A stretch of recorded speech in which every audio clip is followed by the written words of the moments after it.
তো নমস্কাৰ বন্ধুসকল, মই আজি আপোনালোকৰ ওচৰত আকৌ উপস্থিত হৈছোহি এটা নতুন ভিডিঅ' লৈ। আৰু আপোনালোকে চাই আছে GPB চেনেল। আৰু আজি মই এটা ভিডিঅ' লৈ আকৌ আপোনালোকৰ ওচৰলৈ আহিলোঁ। এতিয়াতো আপোনালোকে গম পাইছে খুব গৰম পৰিছে। আমাৰ সকলোৰে এটা বেমাৰ হয়, এই বেমাৰ নহয়, এটা এলাৰ্জি টাইপ হয়, ঘামচি। প্ৰায় মানুহৰ হয় ঘামচি। এতিয়া মই আজি ভিডিঅ'টো বনাম ঘামচি নিৰাময়ৰ ঘৰুৱা দিহা। এতিয়া ক'ম মই বৰ্তমান এতিয়া গৰমৰ সময়, এতিয়াতো বহুত গৰম পৰিছে, খুব গৰম পৰিছে। আগষ্ট মাহত সৰ্বাধিক গৰম পৰিছে। সিদিনা 39 ডিগ্ৰী পৰ্যন্ত তাপমাত্ৰা বৃদ্ধি হৈছে। অনাগত দিনকেইটাত আৰু হয়তো তাপমাত্ৰা বৃদ্ধি পাবও পাৰে তাৰমানে। আৰু এই গৰমতে মানুহৰ ছালত ঘামচিয়ে বহু আমনি কৰে আৰু গাৰ পৰা বেয়া দুৰ্গন্ধও ওলায়। ঘামচিৰ পৰা নিৰাময় পাবলৈ কেইটামান ঘৰুৱা দিহা আগবঢ়ালোঁ আজি। আপোনালোকে চাই ভাল পালে গম পাইছেগৈ। প্লিজ মোৰ চেনেলটো ছাবস্ক্ৰাইব কৰিবলৈ নাপাহৰিব আৰু লগতে থকা ঘণ্টা বটনটো টিপিবলৈ নাপাহৰিব। আজিকালি ঘণ্টা বটনটো নতুন এটা হৈছে, আপোনালোকে ঘণ্টা বটনটো টিপিলে অলটো টিপি দিব, তেতিয়া সকলোতকৈ ন'টিফিকেশ্যনবোৰ আগতে পাই থাকিব।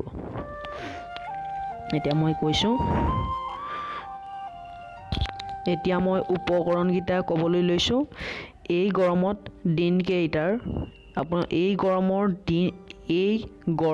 দিনকেইটাত আপোনালোকে যদি নিম চাবোনে গা ধুৱে আৰু এল'ভেৰা চাবোনে গা ধুৱে, তেতিয়া ইয়াৰ আপুনি সুফল দেখা যাব। মই আৰু এটা কৈছোঁ, আপোনালোকে সপ্তাহত 6 দিন বেকিং ছ'ডা পাউডাৰ 1 চামুচ আৰু 2 লিটাৰ ঠাণ্ডা পানীত মিহলাই ঘামচি হোৱা ঠাইত কপাহেৰে লগাব। তেতিয়া আপোনালোকৰ ঘামচিবোৰ লাহে লাহে নাইকিয়া হৈ পৰিব। আৰু লগতে আপোনালোকেতো চিনি পায়েই চাগৈ। আপোনালোকে ছাল কোঁৱৰী গছৰ ৰস লগাব, তেতিয়া ঘামচি আপোনালোকৰ লাহে লাহে নাইকিয়া হৈ পৰিব। আৰু মই আৰু এটা কৈছোঁ, 3 নম্বৰটো। আপোনালোকে আকৌ 3 নম্বৰটো শুনক আৰু গোটেই ভিডিঅ'টো চাই। এতিয়া গৰমত গাৰ পৰা ওলোৱা দুৰ্গন্ধৰ পৰা পৰিত্ৰাণ পাবলৈ কেইটামান ঘৰুৱা উপায় আপোনালোকলৈ আগবঢ়ালোঁ। আপোনালোকে শুনক। 1 নম্বৰটো, এমুঠি মহানিম পাত।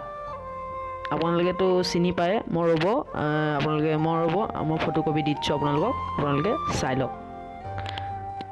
এইজোপা মহানিমৰ নিমপাত, এয়া আপোনালোকে চাই লওক এইজোপাই। এতিয়া আপোনালোকে 1 নম্বৰটো শুনক, এয়া মই কৈছোঁ। আৰু এই মহানিম পাত 2 লিটাৰ পানীত উতলাই পানীখিনি যেতিয়া 1 লিটাৰ হ'বগৈ, তেতিয়া পানীখিনি ঠাণ্ডা কৰি ফ্ৰিজত ভৰাই থ'ব।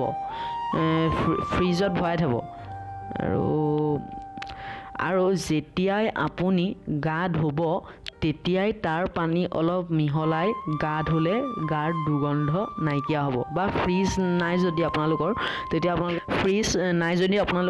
তেতিয়া ঠাণ্ডা জেগাত থ'ব পাৰে, কাৰণ সকলোৰে ঘৰত ফ্ৰিজ নাথাকিবও পাৰে। আপোনালোকে ফেনৰ তলত থৈ দিব পাৰে, ধুনীয়াকৈ থৈ দিব পাৰে। এতিয়া মই তাৰ পিছৰটোলৈ আহিছোঁ। এতিয়া 2 নম্বৰটোলৈ আহিছোঁ। গা ধোৱা পানীত অলপ নেমু, আপোনালোকে সকলোৱে নেমু চিনি পায়, নেমু মিহলাই গা ধুব। আৰু এই গৰম দিনত পাতল কাপোৰ অথবা গেঞ্জিযুক্ত কাপোৰ পৰিধান কৰিবলৈ চেষ্টা কৰিব। আৰু তিয়ঁহ যথেষ্ট পৰিমাণে খাব। মই আপোনালোকক ফটোটো দেখুৱাই দিছোঁ। এয়াই তিয়ঁহ, চাই লওক। আৰু আপোনালোকে দিনটোত 2 পৰা 3 লিটাৰ পৰ্যন্ত দৈনিক ঠাণ্ডা পানী খাব। আজিলৈ ইমানেই। যদি ভিডিঅ'টো ভাল পাইছে প্লিজ কৈছোঁ হাত জোৰ কৰিছোঁ আপোনালোকক প্লিজ লাইক কৰক কমেণ্ট কৰক আৰু শ্বেয়াৰ কৰক আৰু মোৰ চেনেলটো প্লিজ কৈছোঁ ছাবস্ক্ৰাইব কৰিবলৈ নাপাহৰিব আৰু লগতে বেল আইকন টিপিবলৈ নাপাহৰিব ধন্যবাদ